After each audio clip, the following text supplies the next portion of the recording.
नमस्कार। मालवण शहरातील उपअधीक्षक भूमी अभिलेख कार्यालय इथे राष्ट्रीय भूमापन दिन साजरा करण्यात आला। यावेळी या कार्यक्रमात उपअधीक्षक भूमी अभिलेख श्री विनोद काळे तसेच याचे प्रमुख पाहुणे माजी नगरसेवक गणेश कुशे, शिरस्तेदार यशवंत नाईक, आनंद गावकर, अजय मुणगेकर, मुख्यालय सहाय्यक मंगेश मालक, निमतानदार गौतम कदम, परिरक्षण भूमापक श्रद्धा नाईक, अभिलेखापाल रघुवीर परब, छाननी लिपिक सचिन टिकम, भूकर मापक वैभव राजनोर, दप्तरबंद मोहन तांडेल आदी अधिकारी आणि कर्मचारी वृंद उपस्थित होते। यावेळी भूमी अभिलेख कार्यालयाच्या वतीने भूमापन उपकरणांचे पारंपरिक पद्धतीने पूजन करण्यात आले। कार्यालयाच्या वतीने उपस्थित मान्यवरांचा स्वागत सत्कार करण्यात आला।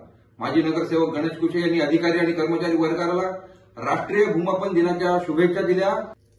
यावेळी उपअधीक्षक भूमी अभिलेख श्री विनोद काळे यांनी भूमापन दिनाविषयी माहिती सांगितली।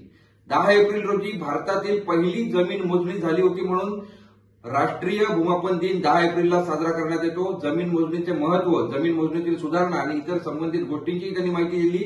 भूमी अभिलेख विभाग हा महसूल विभागाचा अविभाज्य घटक आहे। भूमी अभिलेख व जमाबंदी हे शासनामध्ये जुने खाते आहे आणि त्यांची ऐतिहासिक पार्श्वभूमी आहे। दरवर्षी 10 एप्रिलला भूमापन दिन तथा सर्वे डे साजरा होतो। त्यामागे भूमापन क्षेत्रात ज्या दिग्गजांनी आणि सर्वेयर्सनी काम केलंय त्यांची चिरंतन स्मृती जपली जावी हा उद्देश आहे आणि त्याबद्दल सामान्यांना माहिती व्हावी असं सुद्धा विनोद काळे यांनी सांगितलं। भारतीय भूखंडांच्या पहिल्या मोजणीचे काम सुरू करण्यासाठी 10 एप्रिल 1802 मध्ये त्रिकोणमितीय भूमापन पद्धतीने आधार रेषा टाकायचे काम ब्रिटिश सरकारमधील कर्नल लम्पटन यांनी केले होते। त्यांनी याच सुरुवातीच्या काळात तत्कालीन मद्रास म्हणजे आजच्या चेन्नई जवळील थॉमस पर्वतापासून याची सुरुवात केली होती।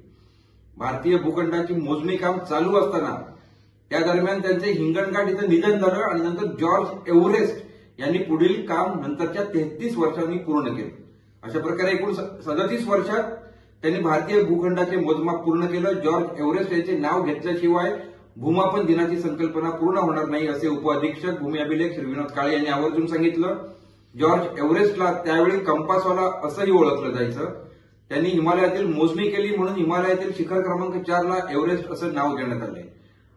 IAS प्रशिक्षण अकॅडमी केंद्र असलेले मसुरी हे गाव त्यांनी वसवलं आणि 10 एप्रिल हा राष्ट्रीय भूमापन दिन म्हणून साजरा करण्याची घोषणा उटकमंड इथं 1967 साली 3ऱ्या कॅडेस्ट्रियल कॉन्फरन्समध्ये झाली। तेव्हापासून सर्वे ऑफ इंडियामध्ये भूमी अभिलेख खात्याची निर्मिती झाल्यापासून हा दिवस भूमापन दिन म्हणून साजरा होतोय।